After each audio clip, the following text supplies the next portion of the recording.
मथुरा और वृंदावन के सभी मेरे बंधु भगिनी और दिल्ली से भी आए हुए मेरे गुरु भाई, आप सबको प्रणाम करती हूँ। आज का मैं जानती हूँ कि सबके हृदयों में धर्म के साथ राष्ट्र भी है। वो हमारे रगों में, हमारे हृदय में, हृदय की तंत्री में, हमारे भावों में, हमारे कर्मों में उसकी आभा प्रस्फुटित होती है। लेकिन व्यासपीठ बहुत बड़ी सामर्थ्य रखती है। उस व्यासपीठ पर भी जब आप विराजमान होकर देश धर्म की बात करते हैं तो श्रोताओं की शिराओं में रक्त तेजी से बहने लगता है। वो प्रेरित होते हैं और फिर प्रण करते हैं, और उस प्रण को पूरा करने के लिए प्राणों को न्यौछावर करने में भी कहीं हिचकते नहीं। किसी की भी बात सुन लो, किसी राजनेता की बात, किसी सामाजिक व्यक्ति की बात, जिसने जीवन खपा दिया उसकी भी बात, वो महत्वपूर्ण होती है।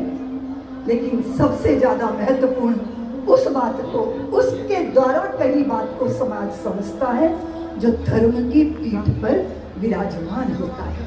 क्योंकि उन्हें पता है कि संत निष्काम होता है, निर्दोष होता है, और संत ही है जो पक्षपात से मुक्त होकर सत्य का दर्शन करता है और सत्य का दर्शन करवा सकता है। इसलिए व्यासपीठों का जितना बड़ा प्रभाव भारत की भूमि पे ही नहीं, अभी तो भारतीय जो विश्व के अंदर है उनके ऊपर होता है, बहुत बड़ा प्रभाव होता है। ब्रज ने तो पूरे संसार को रस में भिगोया, दर्शन चक्र भी चलाया, पापियों और दुष्टों का दमन किया। ये योगेश्वर श्री कृष्ण के इस प्रभाव को हमारी संतानें समझें तो उनकी तैयारी करनी है। हमें हमारी मानसिक शिथिलता के शिकार है हमारा समाज। पीड़ा होती है जब हमारी पुत्रियां टुकड़े टुकड़े करके किसी अटैची में बंद करके कूड़े की तरह फेंक दी जाती है। पीड़ा होती है जब एक बच्ची, उसके साथ ऐसा दुष्कर्म किया जाता है, एक बच्ची के साथ पूरा गांव दुष्कर्म करे और वो तड़प लो दीदी माँ, मैंने कहा मैं यही हूँ, आप उनको भेजो। तो वो मुझे मिलने आए और जैसे उन्होंने मुझे संस्मरण बताए, मेरी आंखों से आंसू बहते रहे, कलेजा मुंह को आ गया। जो है वो अपना उनके ऊपर थोप देते हैं। तो मुझे लगा हमारी शक्ति तो बहुत बड़ी शक्ति है, हमने उस शक्ति का सदुपयोग करना होगा। ये मैं उपदेश देने की भूमिका में नहीं हूँ, क्योंकि 6-8 महीने से मैं इस विषय के साथ जुड़ी। डॉक्टर महेंद्र रत्नू, जय अरोड़ा, इन्होंने बहुत काम किया, कचहरियों की धूल फाकी।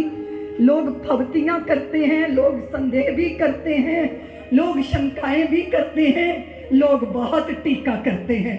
हमारे समाज को इसकी भारी आदत है टीका टिप्पणी की, लेकिन इसके बाद भी लक्ष्य के पर नजर रखकर अपमानों के घूंट पी के काम करना, ये वो कर है। धर्म की शिक्षा देने वाले आप सभी महानुभावों को पुनः मेरा सादर नमन।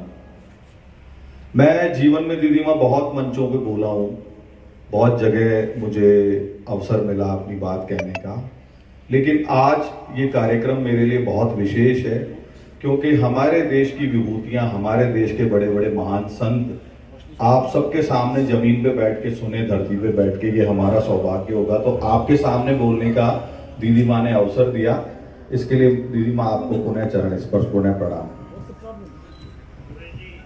ये यात्रा बहुत लंबी है और इस यात्रा में